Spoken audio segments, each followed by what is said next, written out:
सुनने में आता है कि अगर किसी को हार्ट अटैक आ जाए, कुछ टाइम स्पेन ऐसा होता है कि इसे कहते हैं गोल्डन पीरियड, कि उस दौरान अगर वो एक अच्छे डॉक्टर के पास जिसको समझ आए पहुंच जाए तो उसकी जान बचने के चांसेस बढ़ जाते हैं। वो उसके बारे में थोड़ा समझाइएगा। गोल्डन आवर हम इसलिए कहते हैं कि गोल्डन आवर, जो बेस्ट गोल्डन आवर है, वो तो पहले 3 आवर्स है। तो अगर 3 आवर्स में हमने आर्टरी के अंदर रिस्टोर कर दिया blood supply, whether by doing the injection और बाय दैट एंजियोप्लास्टी, जिसको कि प्राइमरी एंजियोप्लास्टी कहते हैं। एंजियोप्लास्टी का मतलब बलूनिंग करके क्लॉट सक कर लिया, उसके बाद बलूनिंग करके उसके बाद एक स्टेंट लगा दिया। तो पूरी दुनिया में अगर एंजियोप्लास्टी के सारे स्टडीज देखे जाएं, तो जो सबसे ज्यादा बेनिफिट आया वो सिर्फ हार्ट अटैक के दौरान एंजियोप्लास्टी में आया है, जिससे कि जान बचती है। ऐसा नहीं कि एंजियोप्लास्टी का दूसरे लोगों में रोल नहीं है, उनमें अलग तरह का रोल है। क्वालिटी ऑफ लाइफ, जैसे दवाइयाँ खा ली फिर भी पेंदा ठीक नहीं हो रहा तो उसकी स्टेंट करके नाड़ी खोल दो या बाईपास कर दो। हार्ट अटैक में बाईपास बिल्कुल नहीं होता है, बिकॉज बाईपास के सर्जन भी नहीं करते, क्योंकि उसमें रिस्क बहुत ज्यादा होता है। 50% या 30 to 40% मोर्टेलिटी होती है। तो एक्यूट में तो सिर्फ एंजियोप्लास्टी से ही आपकी जान बच सकती है अगर ऐसे। और हमने बहुत सारे पेशेंट को बचाया, मतलब मे भी सैकड़ों ऐसे पेशेंट के ऑपरेशन कर चुके हैं, और कई बड़े सीरियस हालत में आते हैं, कार्डियोजेनिक शॉक में आते हैं, और जैसे ब्लड सप्लाई उनकी शुरू होती है गाड़ी रिवर्स में आ जाती है उनकी, अदरवाइज वो आगे फॉरवर्ड हार्ट फेलियर में चले जाते हैं। तो first 3 hours are the best, 3 to 6 hours is the second window, 6 to 12 is the last window, and 12 to 24 hours is the भागते चोर की लंगोटी। और 24 आवर्स के बाद अगर हार्ट अटैक हो गया तो चांसेस आर वेरी लेस कि ज्यादा बेनिफिट होगा। सिर्फ उसको उस चीज से निकालने के लिए है कि तिनके का सहारा है उसके बाद। तो ये मैंने आपको विंडोज बताई हैं 4। डॉक्टर अनुराग, एक बहुत बड़ी संशय रहता है, कंफ्यूजन सा। मैंने कई बार नोटिस खुद किया कि कई बार चेस्ट में पेन होती है और आदमी भागता है हॉस्पिटल की तरफ।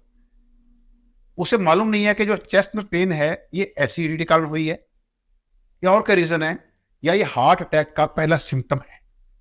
हाँ, नहीं, आई थिंक ये बड़ा ही पर्टिनेंट क्वेश्चन है, क्योंकि अगर मैं अपनी ओपीडी में देखूं तो जो मेरे पास 10% जो केस आते हैं वो एंजाइटी रिलेटेड चेस्ट पेन होती है, कि भाई डॉक्टर साहब मुझे लगता है मेरे को हार्ट अटैक आ रहा है, मेरी आप ये जांच करो वो जांच करो। कई बार हमें कन्विंस हो जाते हैं कि भाई तुम्हें जरूरत नहीं है, पर पेशेंट को साइकोलॉजिकली होता है कि मेरा ये हो रहा है प्रॉब्लम लेफ्ट।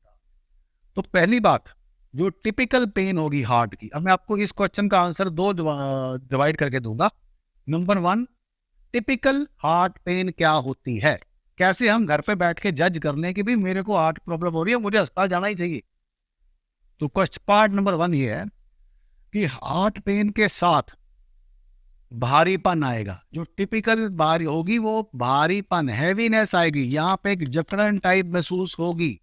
ऐसे लगेगा कि मेरा यहाँ कुछ फंस गया, गोला गुब्बारा फंस गया। मोस्टली हम कहेंगे भी गैस फंस गई है। गैस बिना बहुत आपने कोई भटूरे खा लिए, उसके बाद लस्सी पी ली, और तभी गैस ऐसी फंसेगी, अदरवाइज भाई खाने ने तो नीचे जाना है। तो अगर आपको लग रहा है कि मैं तो बिल्कुल ठीक बैठा हुआ था, ये मेरे गैस क्यों फंस रही है, तो भाई 101% इसको रूल आउट करिए, ये हार्ट प्रॉब्लम ही हो सकती है। और साथ में आपको अनकंफर्टेबल लगेगा। दूसरा, जो हार्ट पेन होगी वो पिन पॉइंट नहीं होगी, वो डिफ्यूज होगी। ऐसा नहीं होगा मेरी एक पॉइंट पे हो रही है और वो दबाने से उसमें कोई फर्क नहीं पड़ेगा, क्योंकि हार्ट तो अंदर है, दबाने से फर्क पड़ ही नहीं सकता। तो लॉजिकली मैं आपको समझाने की कोशिश कर रहा हूँ। मान लो आपको पेन हुई और आपने लंबा सांस लिया तो आपको पेन हो गई, तो वह वही हार्ट की नहीं है, वो लंग्स की पेन है। जो सांस से होगी वो लंग्स की होगी, हार्ट की नहीं हो सकती। दूसरी बात है कि आप कई बार ये सोचते हो कि मेरी ना लेफ्ट साइड में दर्द होगी, तो सारी लेफ्ट साइड की दर्दें हार्ट की नहीं होती।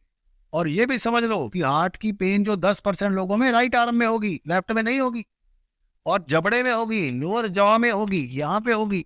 और आपको उस वक्त मान लो पेन होगी, तो अपने घर पे इसको क्या एक्सपेरिमेंट कर सकते हो, आप उस वक्त घर में चलो, उठ के चल के देखो, तेज चलो। मान लो चलने पे ना आपका प्रॉब्लम बढ़ रही है, तो भाई ये 100% हार्ट की प्रॉब्लम है। इसको तो फटाफट जाइए हॉस्पिटल, या एस्पिरिन खाइए और सॉर्बिट्रेट खाइए और फटाफट ईसीजी कराइए। क्योंकि जो रेस्ट पेन होगी बैठे बैठे वाली, वो एक ही चीज की साइन है कि आपको हार्ट अटैक आ रहा है। तो rest pain of such character should be taken very seriously. अब कौन सी पेन नहीं होती है जो हार्ट की है, दोबारा समराइज कर रहा हूं। जी sir. Pin point pen, is not pen. Pen increasing with respiration, increasing with कफ, जो कफ के साथ बढ़ रही है, हार्ट की पेन नहीं है. पेन जो कि पीछे है और अपने बाजू ऐसे लाई और आराम आ गया, तो वो हार्ट की नहीं है. तो ये सारी वो सर्वाइकल की पेन भी हो सकती है. तो हार्ट की पेन के कुछ करेक्टरिस्टिक होते हैं, और सबसे जो इंपॉर्टेंट कंपोनेंट है वो क्या है? पेन नहीं है, वो है हैवीनेस, भारीपन, दबाव, ऐसे घुटन. इसी से जुड़ा एक और बड़ा सवाल है.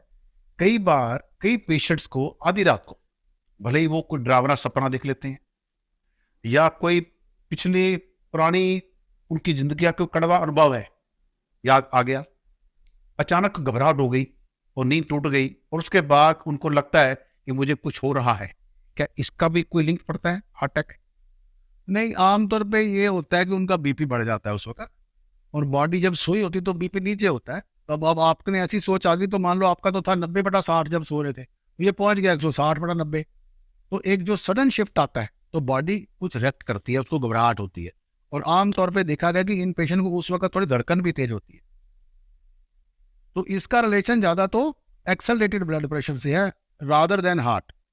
हार्ट में तो पेन होगी, जो मैंने आपको बताया, वो सिम्टम साथ में होने जरूरी है. तो सर ऐसे मौके पे क्या फौरी तौर पे किया जा सकता कि किसी को कोई दिक्कत ना बढ़ जाए? देखो, मैंने जो अभी आपको बताया, एक तो उस वक्त आप थोड़ा चलो फिरो, देखो चल के कि मैं क्या बेटर महसूस कर रहा हूँ, कुछ पानी पियो, रिलैक्स करो. मे बी यू कैन अपने लाइफ पार्टनर साथ में सो, उसको जगाओ. देखो, अगर बीपी घर पे है ऑपरेटर्स, तो घर पे बीपी देखिए. ये सब घर पे करिए. अगर लगे कि आपका 15-20 मिनट हो गए यार, मैं ठीक नहीं हो रहा हूँ, मेरा बल्कि हालत और खराब हो गई है, फिर बेटर है हॉस्पिटल जाएं. क्योंकि घर पे फिर रात के 2 बजे ऐसा कोई डायग्नोज नहीं हो सकता कि भाई आपको घर पे डायग्नोज हो जाए. When the problem increases for more than 30 minutes, it is recommended to go to the hospital. अभी आपने बात की बीपी की, मैं जानना चाहूंगा अभी ब्लड प्रेशर कितना हो तो हम नॉर्मल माने, कोई टेंशन ना हो? देखो, 140/90 जो है वो नॉर्मल ब्लड प्रेशर माना जाता है. मान लो इस रात को 150/100 भी आ गया, तो उसके लिए अस्पताल जाने की जरूरत नहीं. उसके लिए भी आप सॉर्बिट्रेट खा सकते हो इमरजेंसी में, क्योंकि बीपी भी लो करती है सॉर्बिट्रेट. तो इसीलिए जब हम पेशेंट कहते हैं डॉक्टर साहब हमें चेस्ट पेन हुई, तो पैनिक में कई लोग क्या करते हैं, 10-10 ऑर्बिट्रेट खा लेते हैं. तो उनको पैनिक होता है, अभी जल्दी खा लें तो पता नहीं नाड़ी खुल जाएगी. नाड़ी तो खुलती नहीं है, पर पेशेंट का बीपी फॉल होता है. तो पेशेंट क्या होता है भी, और भी सीरियस हालत में होता है हमारे पास, पहले हमें उसको ग्लूकोज चढ़ाना पड़ता है, क्योंकि वो इतनी सॉर्बिट्रेट खा लेता है कि उसका बीपी 80 हो जाता है या 70 ऊपर वाला हो जाता है. तो इसलिए आपने घर पे सिर्फ 2 ही सॉर्बिट्रेट आपको अलाउड है भाई, इसके बाद तो बीपी डाउन हो जाएगा.